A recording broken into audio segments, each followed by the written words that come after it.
നമസ്കാരം. വയനാട് ദുരന്തത്തിൽ കേന്ദ്ര സഹായം എത്താൻ വൈകുന്നു. 500-ലേറെ പേർ മരിച്ച വൻ ദുരന്തമാണ് ഉണ്ടായതെങ്കിലും ഇക്കാര്യത്തിൽ കേന്ദ്ര സഹായം വൈകുകയാണ്. ഇതിനിടെ കേരളത്തിന് പ്രഹരമായി കേന്ദ്രത്തിൽ നിന്നും അടുത്ത തീരുമാനവും എത്തി. വയനാട്ടിലെ മുണ്ടക്കൈ ചൂരൽമല ഉരുൾപൊട്ടൽ ദേശീയ ദുരന്തമായി പ്രഖ്യാപിക്കില്ലെന്ന് കേന്ദ്ര സർക്കാർ വ്യക്തമാക്കി. ദേശീയ ദുരന്തമായി പ്രഖ്യാപിക്കാൻ മാനദണ്ഡങ്ങൾ അനുവദിക്കുന്നില്ലെന്നും കേന്ദ്ര ആഭ്യന്തര സഹമന്ത്രി നിത്യാനന്ദ റായ് അറിയിച്ചു. ഡൽഹിയിലെ കേരളത്തിന്റെ പ്രതിനിധി KV തോമസിനെയാണ് ഇക്കാര്യം അറിയിച്ചത്. മുണ്ടക്കൈ ചൂരൽമല ഉരുൾപൊട്ടൽ ദേശീയ ദുരന്തമായി പ്രഖ്യാപിച്ച് സഹായം അനുവദിക്കണമെന്നാവശ്യപ്പെട്ട് KV തോമസ് പ്രധാനമന്ത്രി നരേന്ദ്രമോദിക്ക് കത്ത് നൽകിയിരുന്നു.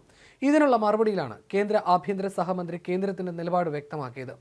പ്രളയവും ഉരുൾപൊട്ടലും ദേശീയ ദുരന്തമായി പ്രഖ്യാപിക്കാൻ മാനദണ്ഡങ്ങൾ പ്രകാരം സാധിക്കില്ലെന്ന് കത്തിൽ വ്യക്തമാക്കുന്നു. കേരളത്തിന് ഈ സാമ്പത്തിക വർഷം സംസ്ഥാന ദുരന്ത നിവാരണ നിധിയിലേക്ക് 388 കോടി രൂപ നൽകിയിട്ടുണ്ട്. ജൂലൈയിലും നവംബറിലുമായാണ് ഈ തുക നൽകിയിട്ടുള്ളത്.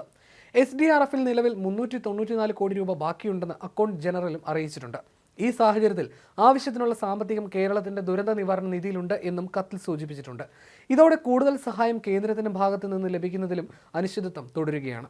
വയനാട് ദുരന്തം സംഭവിച്ച് 3 മാസം പിന്നിടുമ്പോഴും കേന്ദ്ര സഹായം സംബന്ധിച്ച് വ്യക്തമായ രൂപരേഖ സംസ്ഥാനത്തിന് ലഭിച്ചിട്ടില്ല.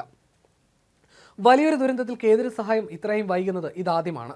നേരത്തെ വയനാട് ദുരന്തം ഏത് വിഭാഗത്തിൽ പെടുന്നു എന്നത് സംബന്ധിച്ച് ഉന്നതതല സമിതി തീരുമാനമുടനെന്ന് കേന്ദ്ര സർക്കാർ ഹൈക്കോടതിയിൽ വ്യക്തമാക്കിയിരുന്നു. ഇക്കാര്യത്തിൽ 2 ആഴ്ചയ്ക്കുള്ളിൽ തീരുമാനമെടുക്കുമെന്നും കേന്ദ്ര സർക്കാർ ഹൈക്കോടതി അറിയിക്കുകയായിരുന്നു. ഇത് സംബന്ധിച്ച് കോടതി കേന്ദ്ര സർക്കാരിനോട് ചോദ്യങ്ങൾ ഉന്നയിച്ചിരുന്നു. വയനാട് ദുരന്തം അതിതീവ്ര ദുരന്തമായി പ്രഖ്യാപിക്കണമെന്ന അമിക്കസ് ക്യൂറിയുടെ റിപ്പോർട്ടിന്മേൽ കോടതിയുടെ ചോദ്യത്തിനാണ് കേന്ദ്ര സർക്കാർ മറുപടി അറിയിച്ചത്. ഇതിന് പിന്നാലെയാണ് വയനാട് ദുരന്തം ദേശീയ ദുരന്തമായി പ്രഖ്യാപിക്കാനാവില്ലെന്ന് കേന്ദ്ര സർക്കാർ അറിയിച്ചിരിക്കുന്നത്. നേരത്തെ ദുരന്തബാധിത പ്രദേശങ്ങൾ സന്ദർശിക്കാൻ പ്രധാനമന്ത്രി നേരിട്ടെത്തിയപ്പോഴും ദേശീയ ദുരന്തമായി പ്രഖ്യാപിക്കണമെന്ന ആവശ്യം കേരളം മുന്നോട്ട് വച്ചിരുന്നു. വയനാട് ദുരന്തത്തിൽ കേരളത്തിന് സമ്പൂർണ്ണ പിന്തുണ പ്രഖ്യാപിച്ച പ്രധാനമന്ത്രി കേരളം ഒറ്റയ്ക്കല്ല, കേന്ദ്രം ഒപ്പമുണ്ടെന്നും പറഞ്ഞിരുന്നു. സംസ്ഥാനത്തിന്റെ നിവേദനം ലഭിച്ചാലുടൻ ആവശ്യമായ സഹായങ്ങൾ ചെയ്യും. പണത്തിന് യാതൊരു തടസ്സങ്ങളും ഉണ്ടാകില്ലെന്നും അവലോകന യോഗത്തിന് ശേഷം മാധ്യമങ്ങളോട് പ്രധാനമന്ത്രി പ്രതികരിച്ചിരുന്നു. എന്നാൽ അതിനുശേഷം യാതൊരു പോസിറ്റീവ് തീരുമാനവും കേന്ദ്രത്തിൽ നിന്നും ഉണ്ടായിട്ടില്ല എന്നതാണ് വസ്തുത. ദേശീയ ദുരന്ത നിവാരണ നിധിയിൽ നിന്നും പ്രധാനമന്ത്രിയുടെ ദുരിതാശ്വാസ നിധിയിൽ നിന്നും ഫണ്ട് എപ്പോൾ നൽകാൻ സാധിക്കും എന്നതടക്കമുള്ള കാര്യങ്ങളാണ് ഇനി അറിയാനുള്ളത്.